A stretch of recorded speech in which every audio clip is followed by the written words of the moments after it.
Down in Texas, they're still talking about the little rabbit that had come down from the United States to wipe out the whole state of Texas. Obviously, the rabbit must have been Crusader Rabbit, or who else would have thought of such a wonderful idea? Now, Crusader Rabbit had big ideals, as you can see. And when he wasn't out on a crusade, he was reading about other bold and fearless men. Sir Galahad rescued the fair maiden from the wicked dragon, and they lived happily ever after. He was probably the smallest rabbit you ever did see, and unfortunately, he wasn't endowed with any of the unusual abilities that feature most crusaders. Oh, yeah? Well, could he stop a train in full flight with a touch of his hand?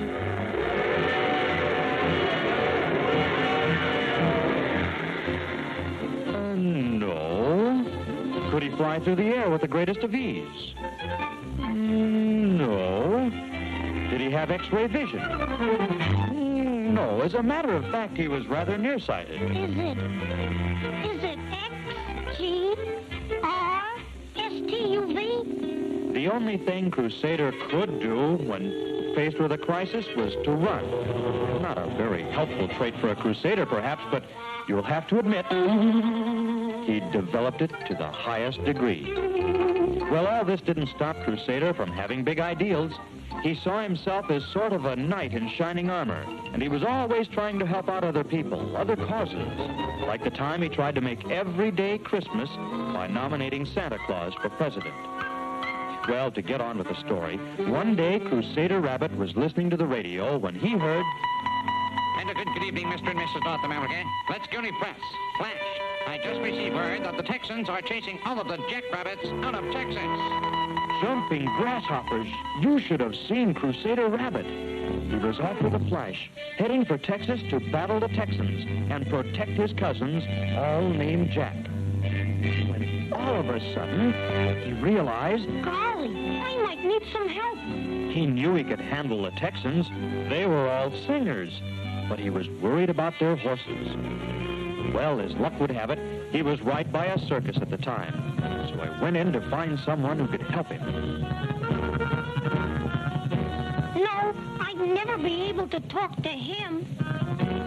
No, we'll be using swords, not swallowing them. Then his eye spotted another banner, and he heard the most ferocious-sounding roars. That tiger must really be a monster.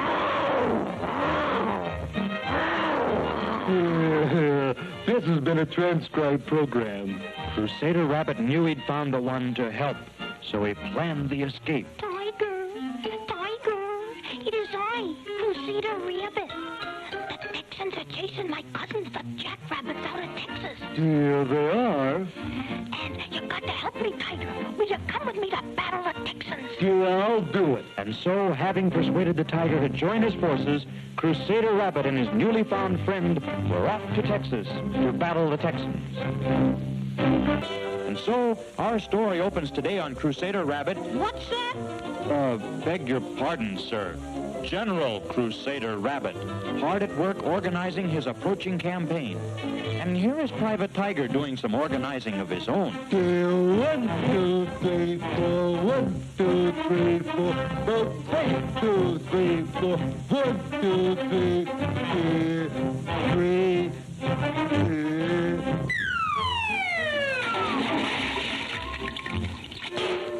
4. In fact, Rags did such a good job of organizing the enlisted personnel that the general soon promoted him to sergeant. Then, of course, there was the matter of supplies. Carefully, Crusader checked every piece of equipment. One camp stove, cream puffs, footlocker, canoe, cream puffs, sleeping bags, radio, and cream puffs. Check. Sergeant Tiger was soon in finding out that an army truly does travel on its stomach. Well, at last all was ready. And so, with a hearty Forward March! The pair set off for far-off Texas. On and on they went, up the Chisholm Trail, across the Old Western Trail, down the Goodnight Loving Trail, along the Shawnee Trail, then the Bozeman Trail, up the Chisholm Trail, along the... Say, wait a minute, boys. Don't you know where Texas is? Get the guy. Don't we know where Texas is? Golly, that's right. We don't. Just a minute. I'll look it up. Yeah, wait a minute. This dictionary will tell us. Let's see now. Termite, territory, terror, Texas. Here it is, Texas. It's right in between terror and Thanksgiving. Yeah, Thanksgiving? Oh, boy, I love Thanksgiving. Turkey and stuffing. And so the two hardy knights happily continued their crusade, up the Chisholm Trail, across the Old Western Trail, down the Goodnight Loving Trail, along the Shawnee Trail, then the Bozeman Trail, up the Chisholm Trail, and all along the way, enthusiastic crowds would cheer them on. At last, they came to the Great White Plains, the final barrier between them and Texas. Without a backward glance, the two brave warriors set out across this wasteland. Alas, if they but knew, there's not a drop of water out there for over 200 miles. But come, let us see how our two stalwart friends are making out today. Uh-oh. This doesn't look so good. Could it be that our powerful chum Rags is tiring? Yeah, it could be. Uh-oh.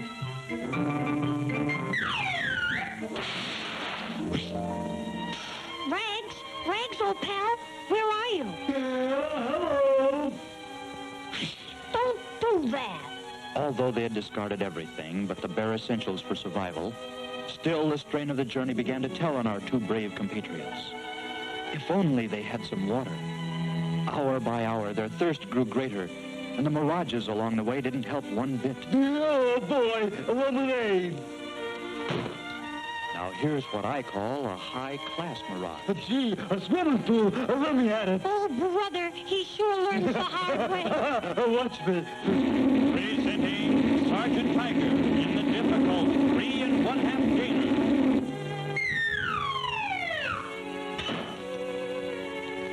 Poor old Tiger wouldn't last long at this rate. So as soon as Rags regained consciousness, Crusader gave him a full scientific explanation of mirages. You see, a mirage is something that when you see it one place, you really only think you see it, because it's really someplace you can't see. See? So it's foolish to waste your energy chasing something you think you see when you really only... And so the two travelers expended their last bit of strength. This, of course, played right into the hands of Vernon the Vulture, who seemed very anxious to have our friends for dinner.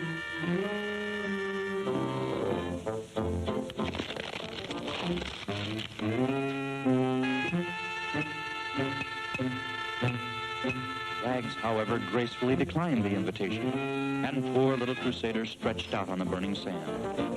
Could this be the end of his campaign against the Lone Star State?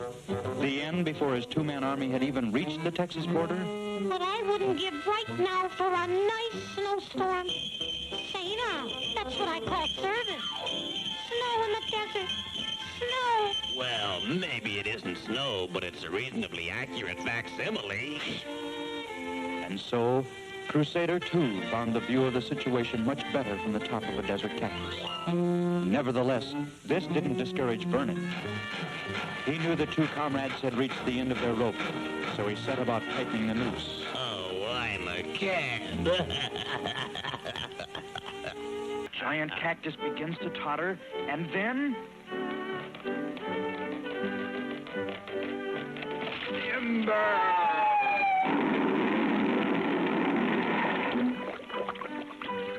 The two dazed companions could hardly believe their eyes. Why, that old cactus had turned into a regular sprinkler. It was then that some of Crusader's book learning came back to him. Sure, now I remember. Some cactuses store up water inside of them for months. I'll bet this is one of them. You can be sure those two thirsty lads wasted no more time in idle speculation. They just drank and drank and drank. And as for Vernon the Vulture, when he finally made his way out from down under, he found his quarry quite refreshed and a great deal less submissive. Both Crusader and Rags were anxious to give Vernon a sample of his own medicine. So they vied for the privilege, with Crusader winning by a hair. The indignant little bunny wasted no time. Now, just a second, pal. Let's talk this over.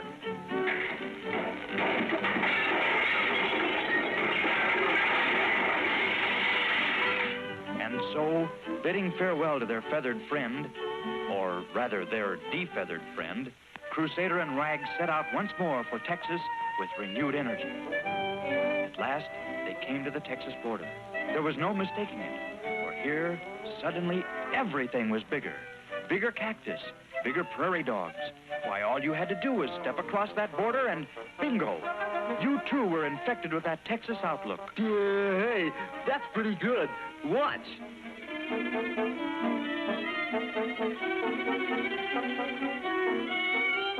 Then Crusader stiffened as he recalled the purpose of their visit.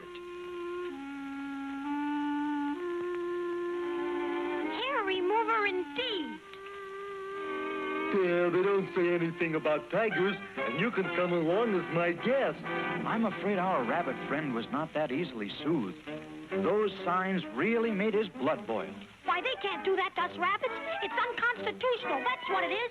Here we spread good luck everywhere we go with our lucky rabbit's foot, and this is all the thanks we get. Yeah, but what'll we do? Do? Why, we'll march from town to town and make them change the law against rabbits. That's what. As easy as that, eh, Crusader? It just so happened, however, that right square in front of their path to the nearest town was none other than Deadeye Dobbins, the rootinest, tootinest sharpshooter this side of San Antone. Old Deadeye was out with his faithful hound dog Poinsettia, so named because he was half pointer and half setter. As you probably guessed, the two were out hunting rabbits, and so when Crusader's shell-like ears came into view, Deadeye and Poinsettia wasted little time in manning their battle stations. Ready? Aim? Clear!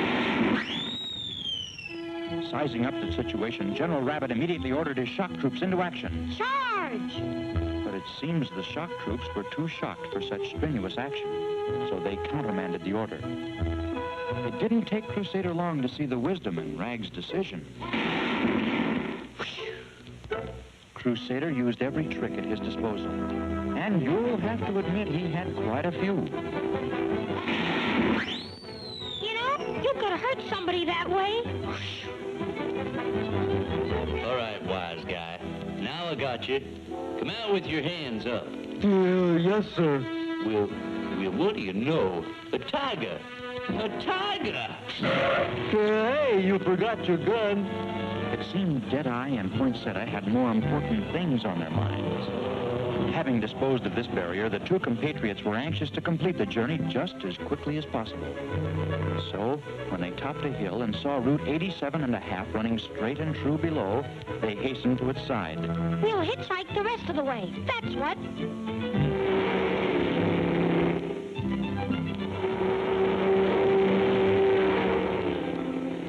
Yeah, wait, this'll get him.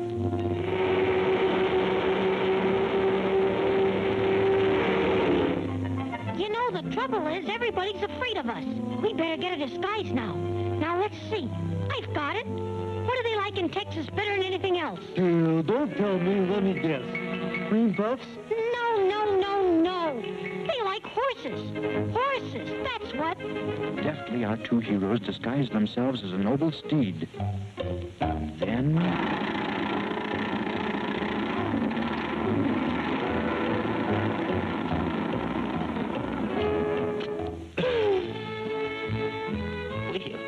What you know? A horse. Just what I'm looking for. And so it was that Crusader and Rags at last found someone who would ride with them. Thus, as we look in today, we find our two brave warriors, 16 miles and 24 bunions later, approaching civilization. Oh boy, we're coming to a city. Nightclubs, the traffic's roar, the day white way. Never mind that, Rags. What's the name of the place? Yeah, I don't know. Oh, wait, there's a sign over there. Danger? Quicksand? Why, that's not the name of a town. Yeah, well, let's see.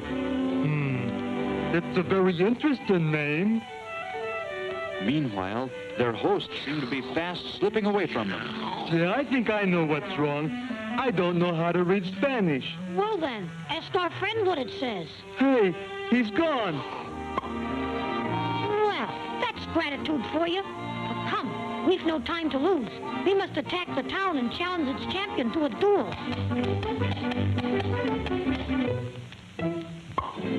A horse that talks to himself. You know, he'd better see a psychoanalyst. Well, maybe you've got something there, partner. For this here happens to be Cactus Junction. And I guess everyone knows that the champeen tough guy in that town is none other than Granite Jaw Jones himself. One of the toughest hombres that ever roped a steer. Yes, sir, Granite Jaw was no ordinary man. For instance, did he smoke tobacco like the other cowpokes?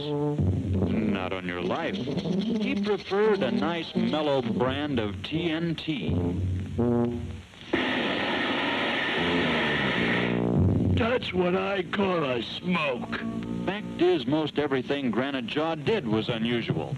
From holding his socks up with a pair of wild garter snakes to using an acetylene torch to shave. However, blissfully unaware of all this, Crusader and Rags have made their way into town unchallenged. Now, as dusk falls, we find them surveying the situation from their field headquarters. Let's see now. Where would the toughest guy in town hang out? The Bon Ton Hat Salon? No. Madame Fifi's Side Saddle Shop? Well, hardly. The Longhorn Saloon? But of course. So, drawing himself up to his full height, Crusader bravely headed through the entrance of the local beverage dispensary, leaving a worried tiger to hold the fort. Well, he might worry, too. As we close, we leave Tiny Crusader taking a bold stance atop the bar and issuing the age-old challenge that sets any Texan's blood to boiling. I can lick any man at this bar. But it seemed the Longhorn's customers were too engrossed in the establishment's television set to give him heed. Those shots were just part of the show. Howdy, folks. Once again, it's your old Western friend, Cousin Kate, ready with another cooking lesson. A more direct approach was called for. Today, I'm going to teach you how to make an upside-down cake. Ready? All right. First, we break the yolk of one egg. Like I said, I can lick any man at this bar. That did it. All eyes turned to Granite Jaw. People just didn't say things like that when he was around. Besides, Cousin Kate was his favorite program. But apparently a mere rabbit was too insignificant for the mighty Jones to bother with. So he turned the job over to his right-hand man. Spike, would you kindly take care of this disturbance? Sure, Mr. Jones. Shall we step outside? Sonny? Rags didn't like the way things were going at all. Let me at the champ. I don't fight second-raters. But Spike had his orders.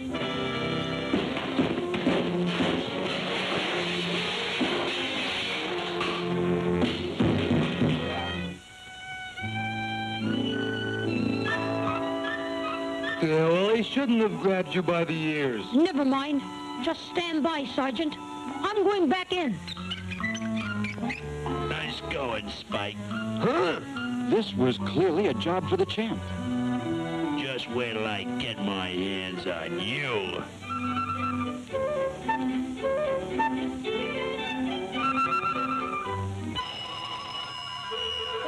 It's for you, Muscles.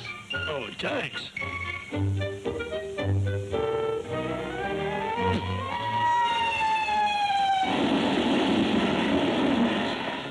But a tiny rabbit couldn't blow that booth over. Yeah, well, maybe I blew just a little. Come on out and fight like a man. Where is he? Let me at him. So there you are. Hand me a gun, boys. All right, Cottontail. Say your prayers. 1, 2, 3. Granite Jaw was really boiling. Drawing his heaviest shooting piece, he was about to eliminate this annoying rabbit once and for all when suddenly, bingo, the saloon was suddenly plunged into darkness. It sounded bad for Crusader, but when the lights came on once more, the cactus crowd could hardly believe their eyes. there was the tiny rabbit standing victoriously over his fallen foe. Just how it happened, nobody was ever able to figure out. But if it could happen to the great granite jaw, it could happen to any of them. So the only thing to do was to acknowledge defeat and surrender the town. And that's exactly what they did. One by one, the citizens of Cactus Junction signed the peace treaty and agreed to support the rabbits in their fight for freedom. Elsewhere throughout the state, however, rabbits were still being persecuted, and so the two warriors dared not rest. Taking their leave of the junction amidst a shower of confetti and roses, they were soon on their way. The next town they planned to hit was a place called Dead Man's Corner. Now, Dead Man's Corner had a good reason for its name. You see, it was populated by the most trigger-happy bunch of cowpokes ever assembled. Why, they'd shoot a guy just for the way he looked. And sometimes they didn't even bother looking. Well, howdy, fellas. Why, even the slot machine's jackpot followed the local theme. Hey, I won! The town had only one main industry. But believe me, brother, it certainly flourished. Let us digress for a moment, though, to a point some 5 miles east of town. It just so happened that Crusader and Rags weren't the only things speeding toward Dead Man's Corner. Sure enough, it was a Texas twister, the granddaddy of all cyclones, and it was heading right for the heart of that tough little town. Of course, Crusader didn't know about any of this, and maybe the way he was feeling it wouldn't have made any difference, because right down the main street he came, bold as all get out. Most of the town seemed to be patronizing the Tombstone Card Palace, so that's where he headed. The boys inside were enjoying a friendly little game of stud when they were startled by... All right, you mugs. I'm going to tear you apart, piece by piece, one by one. Who's first? Golly, did I see that? An ominous silence fell over the room as every man reached for his gun, and then the cyclone struck.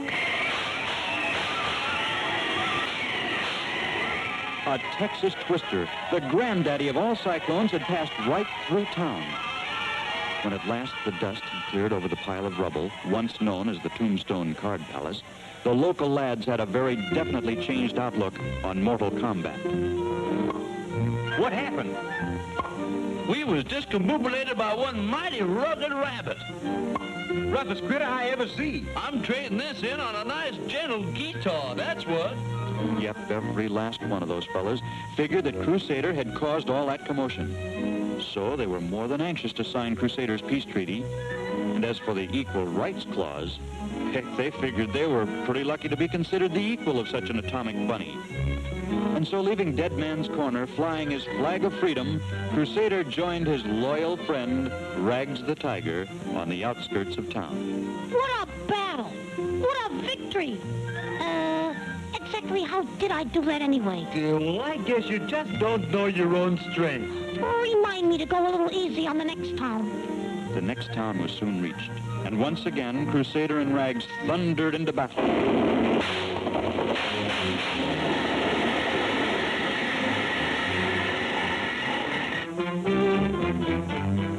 Uh-oh. Did you run into some trouble, chum? What do you think? Yeah, well, I think you were magnificent in defeat. Thank you, Rags. Ouch!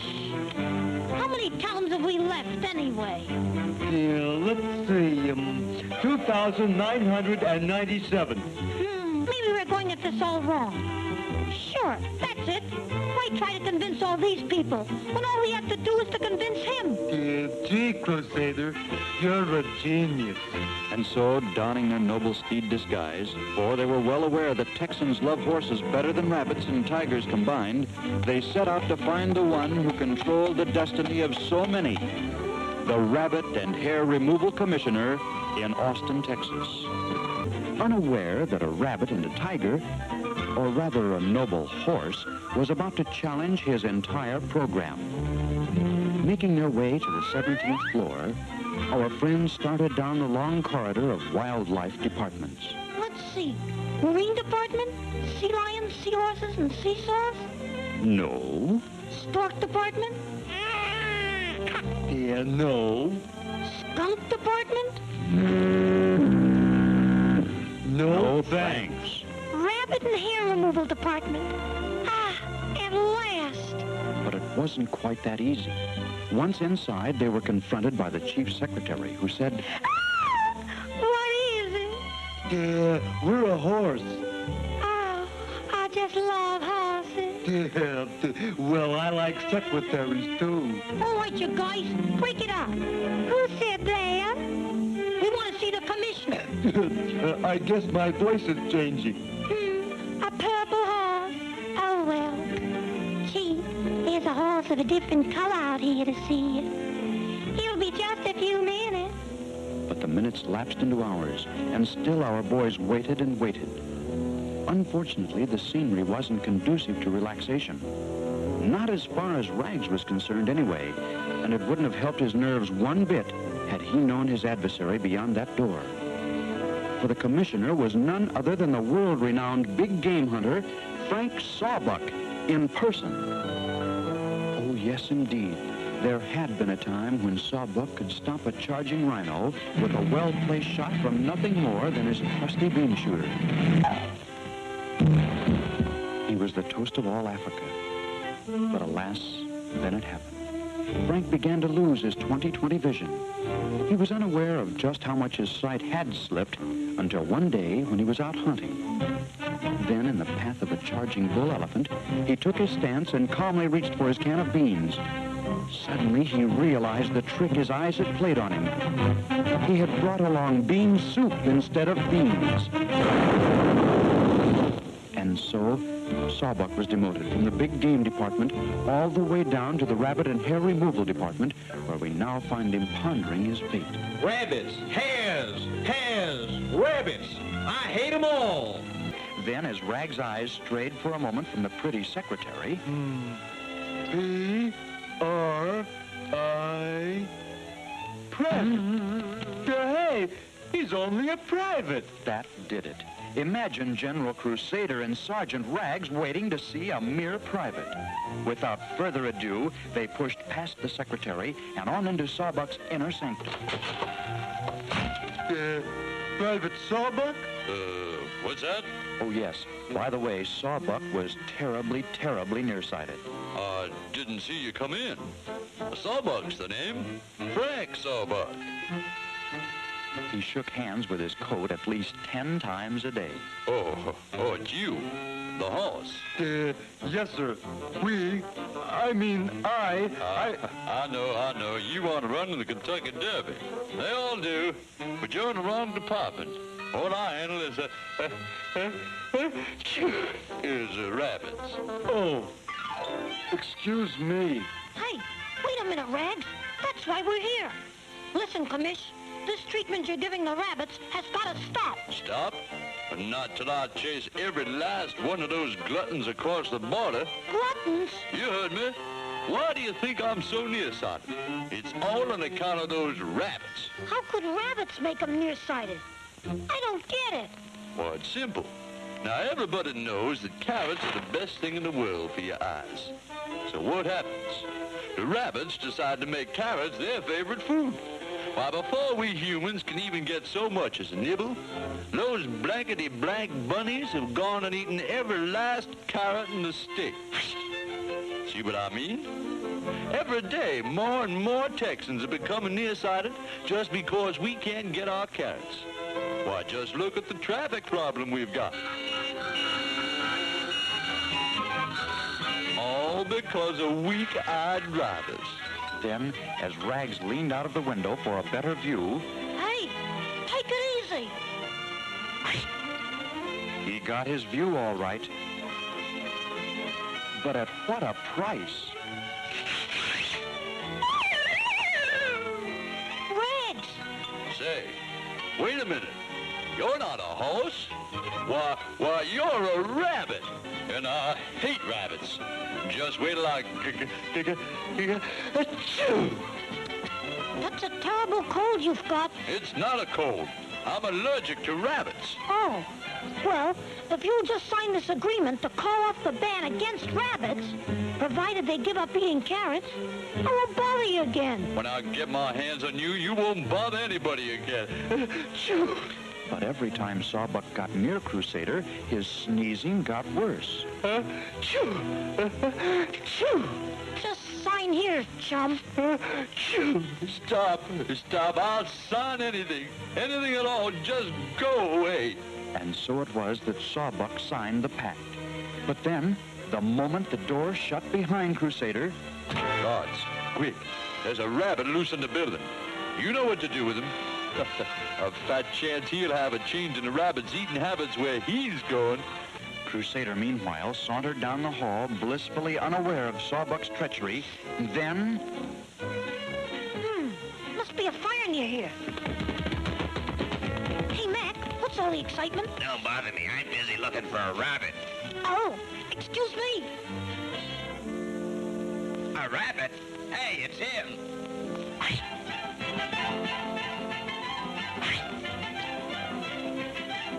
Uh-oh, look out!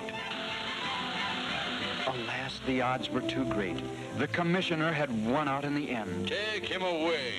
Fortunately, Rags popped up just in time to see his tiny leader being driven away. Hey, wait for me! It wasn't long before Crusader's fate became apparent.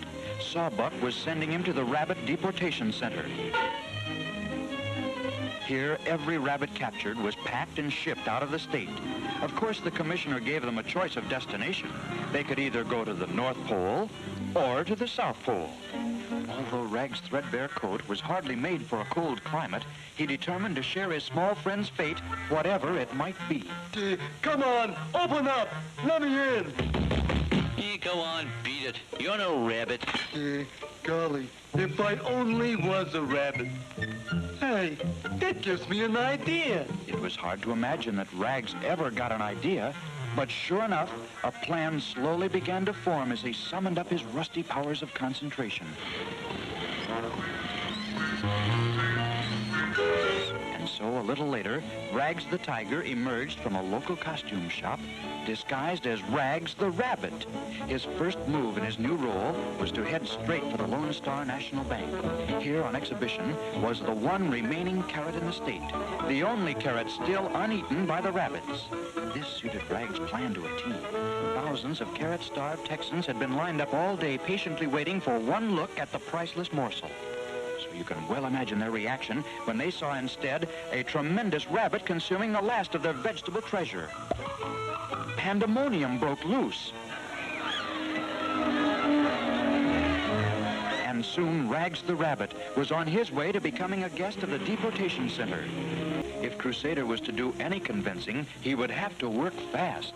Rabbits of Texas, lend me your ears. Give up your carrots and be free. But the rabbits paid no attention to his pleas. Sounded like hogwash to them. Then, along came the biggest rabbit Crusader had ever seen. At last, an intelligent rabbit. You will give up eating carrots for our cause, won't you, my friend? Anything you say, Crusader. Rags! Sure enough, it was loyal old Rags the Tiger disguised as a rabbit in order that he might rejoin his small friend Crusader inside the deportation center. Golly, am I glad to see you.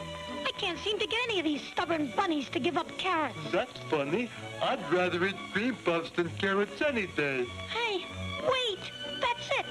I said something? Sure, we'll make them like cream puffs so much, they'll forget all about carrots.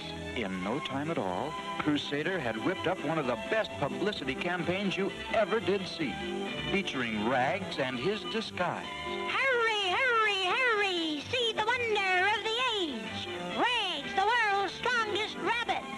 And all because he eats cream puffs! Behold, he even roars like a tiger! Meow. Oh!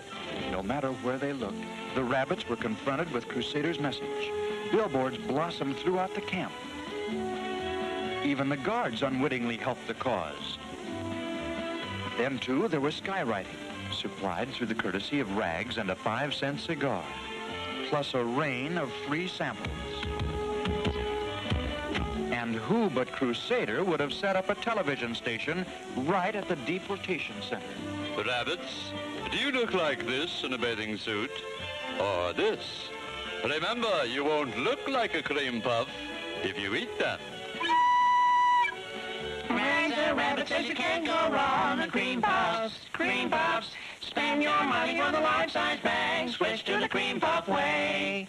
If carrots seem tough, try a cream puff. And ladies, you know you can furnish your home with them, brush your teeth with them, throw them at your husband. They're noiseless. But time was running out. Already many rabbits were packed for shipment to the South Pole, rags included, and the next mail plane left at 2 o'clock. There had hardly been time to convince the stubborn rabbits, and yet a vote would have to be taken immediately. Carrots or cream puffs, which would it be? Unfortunately, the official vote counter had trouble with the figures. Let's see, 1 and 1 is 1 and 1 is 11, and carry 1. 48, 47, 46. Uh-oh, no more toes. But finally, with the aid of all his assistants' toes... Hey, I got it. The rabbits have voted unanimously for cream puffs. You can well imagine the rejoicing that greeted this wonderful news. A holiday was declared, and Crusader and Rags made honorary citizens. Frank Sawbuck, despite his allergy to rabbits, was so pleased he awarded Crusader a medal, aided, of course, by a gas mask. With carrots plentiful once more, the eyes of Texas soon became stronger than ever. Texans who couldn't even see as far as their glasses now saw for miles.